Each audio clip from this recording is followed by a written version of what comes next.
Well, no doubt God got us through that. Our faith, our friends and family who really rallied around us. But for me personally, it was a true word from God. And when the doctor came out, he was supposed to just be taking Brett's tonsil out. And he got in there and he said, oh, it's going to take me about an hour, maybe hour and 15 minutes if I take a nap. And an hour went by and he hadn't come out. And an hour and a half went by and he hadn't come out. And 2 hours passed, and he still wasn't out, and 2.5 hours passed, and I started walking up and down the hall. And pretty soon, the doctor, who is a very good friend of ours, came out of this door, and I saw him, and he and I just, connected with eyes, and he said, I just want you to know I haven't taken out his tonsil yet. And I was like, well, what are you doing back there? And he was like, well, when I looked in his mouth, I had not seen, but he has a large tumor in the back of his throat. And it's in a place where I needed to call over to Emory University and talk with a specialist over there to see how we were going to get it out.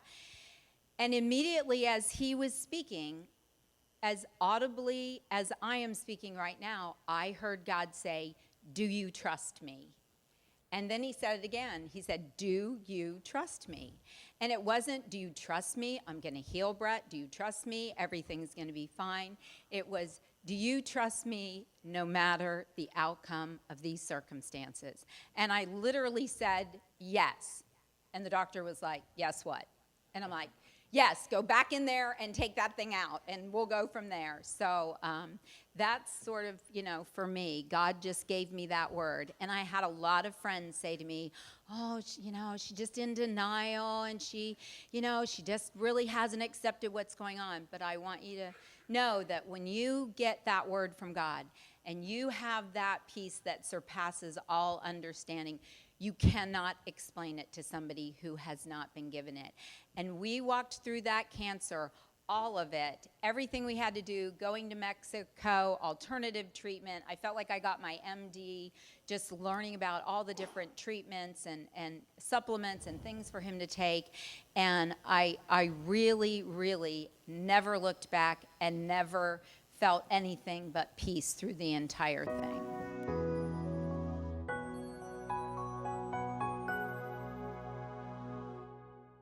Well, I had already seen how the Lord had worked in my life. 5 feet tall, weighed 89 pounds as a freshman, never started in high school, and just God had put that in my spirit. And I can tell you, Paul, that I did not one time think I wasn't going to play again. I did not. I said, you know what, Lord, I don't understand why you've allowed me to go through this, but I understand that I gave you my life, and you are going to use my life to bring you glory and have people come to a saving faith. I can tell you that the book that's out there, I didn't want to write a book about myself. I think it's too vain to write a book about yourself. When I was laying in the hospital thinking I was dying from cancer, I received 180,000 pieces of mail. And the Spirit was like, you got to share this. And if you look on there, there's a collage on the front of the book. Okay, and they said, no, if we're going to write a book, it's just you as a baseball player. I said, I want you to understand, I'm not writing this book unless you put the 3 most important things in my life. That's my faith in God, my family, okay, and then baseball's third. If you don't want to do it, we ain't going to write the book. And I want you to know that that's been in 4 printings, okay? It's been printed in Japan. And quite frankly, it has touched more people than I could have ever imagined. And me going through the cancer and telling the doctors, well, I'm gonna play again. Well, Brett, you're not going to play again. Well, what, you're just not going to play. I said, we'll put a number on it. And I've shared this before that, it was 1 in 10,000 that I would get to the big leagues. That's what the numbers say. The doctor said, well, it's probably 1 in 5,000. And I said, well, I've already cut that in half. And if the Lord wants me to go back and play, I'm going to play. And I walked back on the field on September 6th that year, 5 months later, to a standing ovation of 50,000 people to honor my God who gave me the strength and the ability to go back for just 1 more year. But the impact that he had on the people through the whole process was amazing. We came up with what we call the 4 C's of marriage: Christ, commitment, communication, and compromise. And as we were married all those years, so many of those areas were the areas we really had to work on, because Brett and I came from very different backgrounds. We innately are different. I'm a planner. He's a fly by the seat of his pants, ready to have a party at any moment. And I'm sort of, my kids call me Hitler, mom's the Gestapo, she's got the rules. And so I'm kind of a rules person. So we had to mesh those two, characters together. And so as we went through, Christ, commitment, communication, and compromise just seemed to flow through of the main things that we tried to focus on as a married couple. See, I want you to know that marriage isn't easy. It's hard. And when you become a Christian, you accept Christ into your life, there's this false illusion that everything's going to be peachy keen. It doesn't work that way. Like she said, we were completely different, and we did have to make compromises in our marriage. And we had to realize that we had to understand our differences, as her being a planner, me by the seat of my pants. And so going through that, one big thing for me, it was kind of an aha moment for me, is we have 4 children, okay? And Eveline is Martha in the Bible. She wants to take care of everything. She wants to, just help in every aspect. So Eveline would give me some advice, okay? Or she would give me this or tell me that or whatever. And I finally got to the point, okay, being the man of the family, listen, don't treat me like one of the kids. And I said, don't act like one of the kids. And I finally got to the point where I said, you know what? I love you more than all this, and my life is about you and the kids and then me. So just tell me where you want me to go, how you want me to do it. And when I did that, then I realized, even now with the car, Eveline really is just trying to help me. She's not trying to order me around or control, but that's something I think that was almost like an epiphany for me.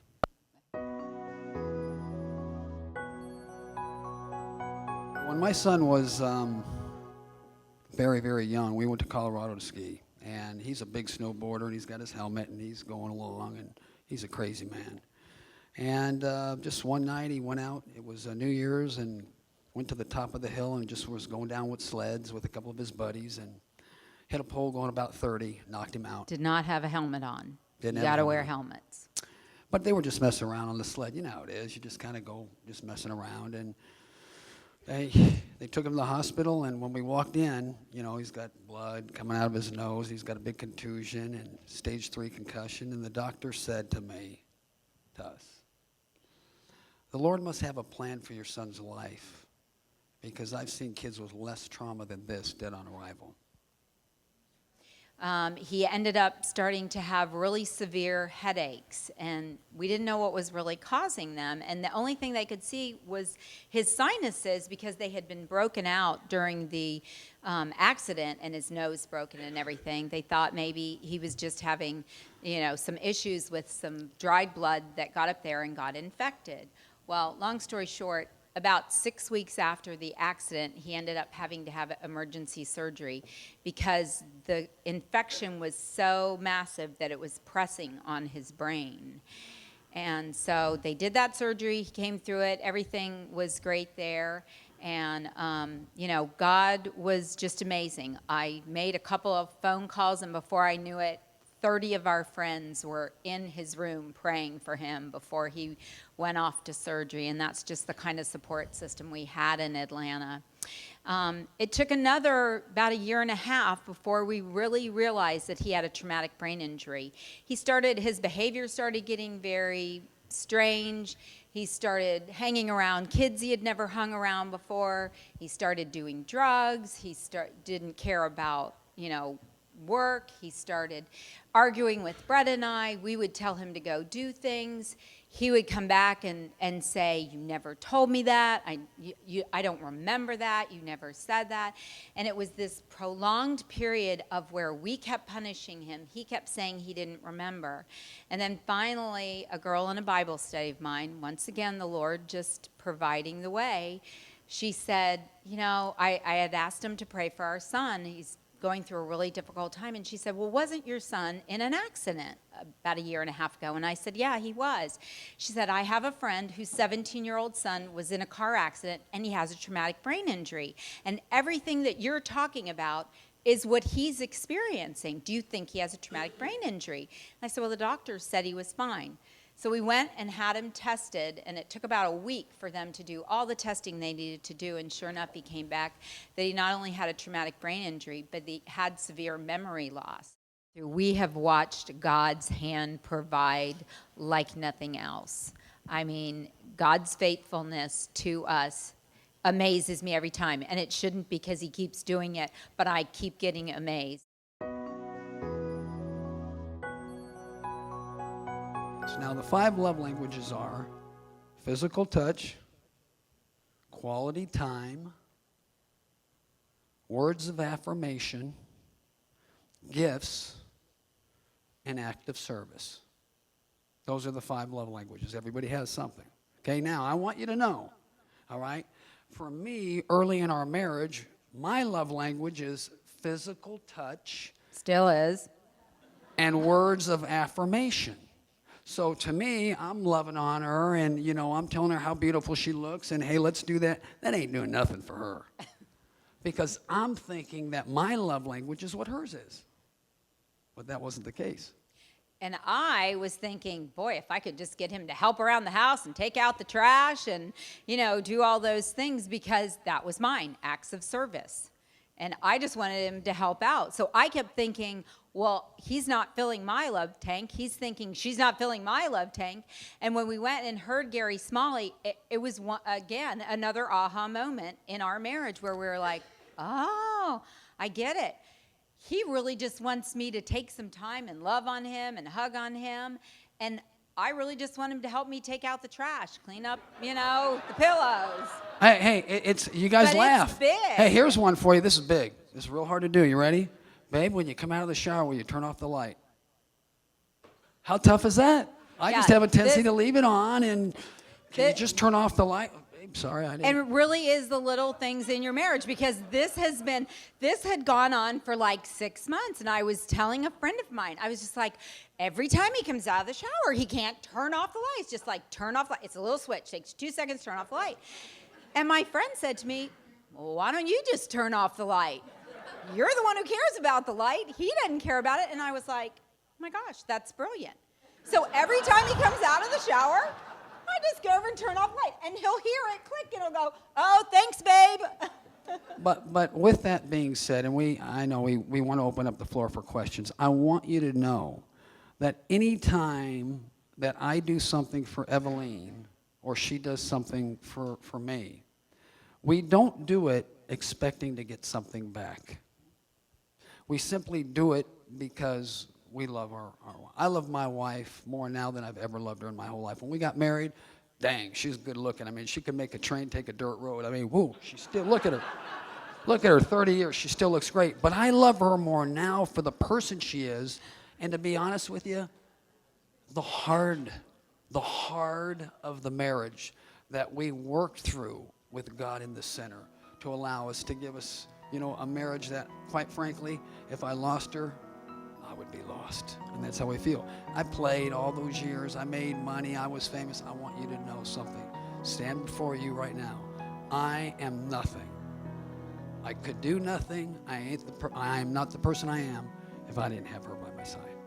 I feel the same way.